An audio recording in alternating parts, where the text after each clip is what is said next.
So, good day everyone. I'm Nicole Lanawan from Batch 6 and today, i-share ko sa inyo ang natutunan ko for my day 3 devotion with Pastor Russell. So, ang concept natin today is nabiktima ka na ba ng ghosting or Jesus the image of the invisible God? So, Jesus reveals a God we cannot see. In Him, God's character, power, and glory become visible and understandable. He is not merely a reflection but the exact representation of God's nature. To know Jesus is to know the Father. His words, actions, and compassion show us what God is truly like and invite us into a restored relationship with Him. So, ang Bible readings natin is Colossians chapter 1 verse 15. The supremacy of the Son of God. The Son is the image of the invisible God, the firstborn over all creation. Sa Tagalog, si Kristo ang pangunahin sa lahat ng bagay. Siya ang larawan ng Diyos na hindi nakikita, ang panganay sa lahat ng mga nilalang. So, diba, sabi nga ni Apostol Pablo, if di nyo kilala yung Diyos, pero lagi nating tatandaan, if gusto natin makilala or makita yung Diyos is tignan natin si Kristo dahil nga siya yung image ng invisible God, which is 'di ba nga pinababa siya ng Diyos para maging tao. So kapag nag-pray tayo ganyan, parang sa kanya tayo tumitingin, sa kanya tayo nananalangin, parang siya yung nagiging representative or image nga ng God, ni God. So sa teachings naman, number 1, God is not distant but near and personal. Yung Diyos natin is invisible. Natatandaan ba natin yung, di ba dati, sa mga Israel, may mga Diyos-Diyosan sila na gumagawa pa ng ibang imahe para sambahin. And ayaw ng Diyos na parang image, ayaw niya ng may image. So, syempre, yung gusto ng mga tao is may nakikita,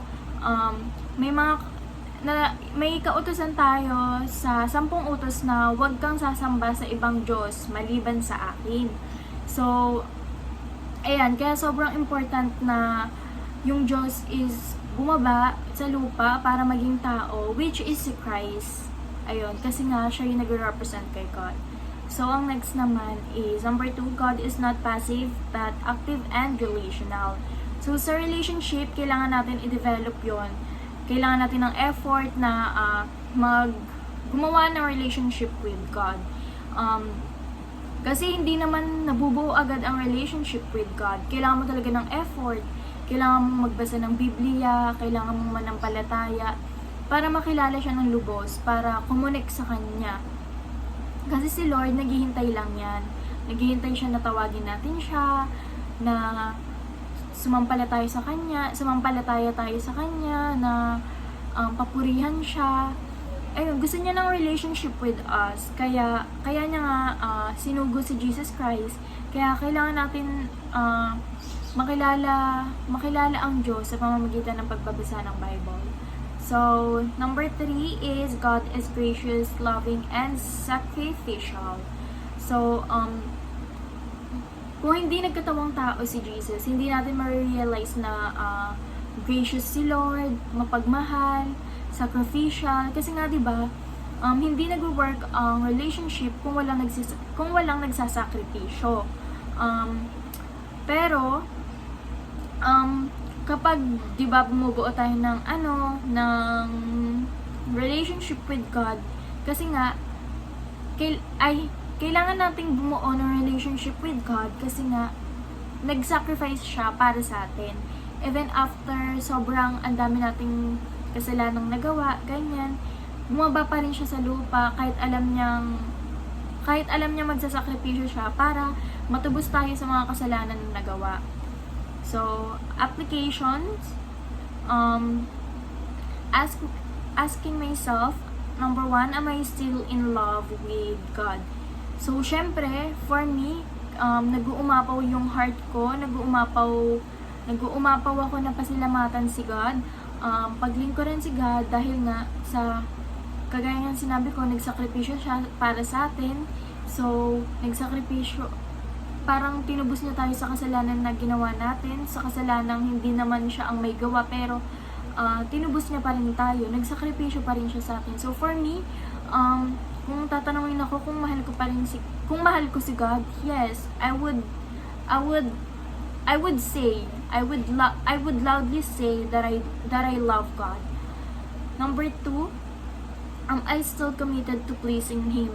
Yes, because sobrang nasisiyahan ako kapag pinapupurihan ko siya, kapag nag-worship ako, kapag kinakantahan siya, kapag nagsisimba ako, kapag binabasa ko yung mga salita niya sa Bible, kapag nakakarinig ako ng Bible verse, natutuwa ako kasi, alam mo yun, lalo ko siyang nakikilala, lalong napapalalim yung relasyon at connection ko sa kanya. Number 3 is, am I still passionate about serving Him? Para sa akin, yes. I know na para sa akin naman lang ang tanong to. Yes, I want to serve Him. Gusto kong lalong mapalapit sa Kanya. Gusto kong tumagal at mapalalim yung connection ko sa Kanya.